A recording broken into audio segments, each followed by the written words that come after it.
اگر آپ کو حدیث سننا پسند ہے تو چینل کو سبسکرائب کر لیں، شکریہ۔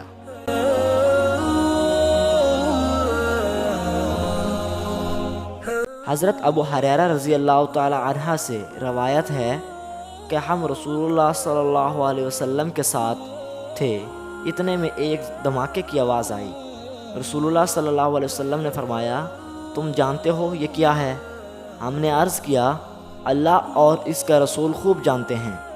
رسول اللہ صلی اللہ علیہ وسلم نے فرمایا، ایک پتھر ہے جو جہنم میں پھینکا گیا تھا 70 برس پہلے، اب اس کی تہہ میں پہنچا ہے۔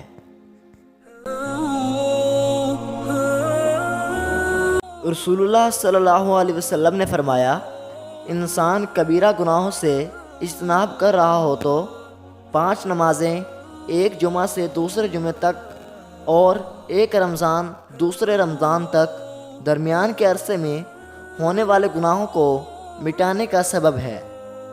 2 شخصوں کو دیکھ کر اللہ تعالیٰ مسکراتا ہے۔ رسول اللہ صلی اللہ علیہ وسلم نے فرمایا، ایک وہ ہے کہ جو سرد رات میں اپنے بستر اور لحاف سے اٹھ کر وضو کرتا ہے اور نماز پڑھتا ہے تو اللہ تعالیٰ فرشتوں سے پوچھتا ہے، میرے بندے کو یہ تکلیف برداشت کرنے پر کس چیز نے ابھارا ہے؟ فرشتے جواب دیتے ہیں کہ تیری رحمت کا امیدوار ہے اور تیرے عذاب سے ڈرتا ہے۔ اللہ تعالیٰ فرشتوں سے فرماتا ہے، گواہ ہو جاؤ، اس کی امیدیں پوری کر دی ہیں۔ دوستوں، آخر میں اللہ تعالیٰ سے دعا ہے کہ وہ ہم کو ان احادیث پر عمل کرنے والا بنائے۔ آمین ثم آمین، والسلام۔